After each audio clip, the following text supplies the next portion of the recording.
We're skipping the long-winded history lesson today, class, and just having some fun, going in semi-blind to a fighting game franchise I've previously overlooked. But one that has proven it is more than deserving of a second shot. Variable Geo.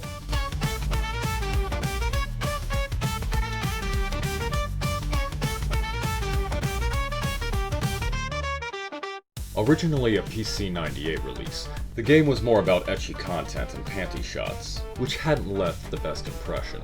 Paired with the Super Famicom's version being the easiest one to get your hands on, one could be fooled into thinking it is a bad game, and for the longest time I was of that mindset.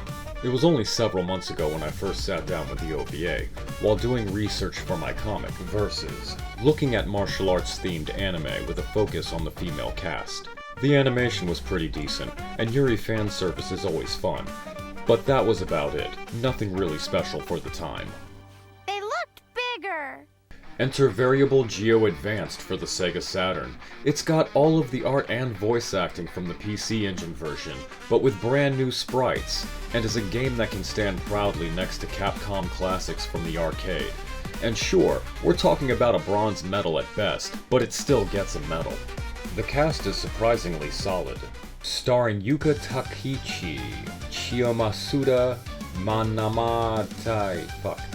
Jun Kabato, with Iyamu Yuki and Irina, that's my name, and Satami Yajambi, Kaori and Rimi Jana Harajar. All of your favorites, competing in a tournament for the chance to win the title of Virgin Goddess. However, we will be hitting story mode, which focuses on Yuka's run, starting with her matchup against John, and I wish she'd been me like that. An Olympic wrestler, she's got great anti-airs, and her spine buster can do some heavy damage. It's an easy matchup if you take advantage of Yuka's ability to control spacing. We've all played fighting games before. She controls like the Ryu Terry Bogard hybrid you come to expect in a main. Fireballs, anti-air shoryus, and that beautiful rush attack, allowing you to go in pretty hard against most opponents. This is where the OVA diverges from the game plot, and for good reason. Despite having a story mode, there is very little story. No shit, it's a 90s fighting game. The Virgin Goddess tournament is essentially a promotional tool for maid cafes, with the sexiest and most fierce waitresses battling to claim the 10 million yen grand prize along with a new house. The loser being forced to publicly strip naked, along with a few other things I'll leave out since this is YouTube. And put some clothes on, will you please? Manami is up next, and with her high energy and randomness, she's probably one of the more entertaining characters in the series, even if she is one of the easiest opponents you will face. It's like fighting a discount Blanca. Her sole reasoning for wanting to be in the tournament is to win that quiche. Again, we are diving headfirst into puddles in terms of story depth.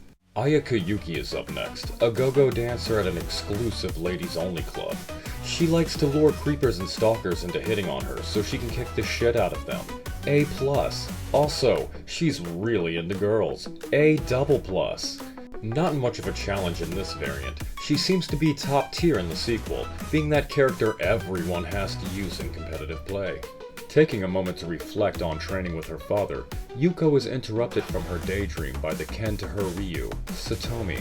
Bestie with the main, she has flame attacks similar to Kyo from King of Fighters, with her main motivation being the raising of funds for her younger brother's hospital bills. Stick to dashing in to avoid her anti-air reversals, she'll go down easy, as opposed to her murder cyborg form from the OVA. Next up is Irina, and she kinda sucks. Wish I had more to say about her. She does roll with a gang of violent bunny girls, so that's kinda cool. I like their costumes. More meditation, and Yuko is ambushed by Ninja Gaiden. There's little to say about Chiho. Every game needs a ninja, that's why she's here. And I'm not being sarcastic, her bio is barely more than a sentence. Essentially Kasumi's backstory. She wants to leave the clan and frolic on a beach, and I'm down with that. And she is a fighter that will go down easy. With that glass jaw, just apply pressure and it's over. Oh, you have got to be kidding me. What is this? I just wanted to feel included, man. This was supposed to be my channel. You want to get a drink? Not really. Clone fight. Taking advantage of assets. VG turns a simple mirror match into a plot point. Fake Yuki's been giving the girl a bad name, breaking everyone's shit and flirting with desperate old men. We cannot allow this charlatan to steal her tips, and quickly take advantage of our own weakness, using her projectiles to set up jump-ins and anti-airs. Defeated, not Yuki begins to fade away, vanishing into the real Yuki's embrace. A fire burning in her heart, Yuki vows to avenge her dearest friend, whom we only met less than 2 minutes ago. Up next is the deadliest Foot Locker employee ever, Kaori. Don't let the thick glasses fool you. She's been runner-up in the VG tournament several years running, rivaled only by the grand champion. Fight hard from the inside, and don't give her a chance to use her overheads. It's time to challenge the 3-time champion, Remy. And unlike most baddies waiting on a throne, she's coming after you. With a similar moveset to the main, she will nail you with those anti-airs. Lure her into jumping with a projectile, then catch her on the way down. Half the time it works 100% of the time.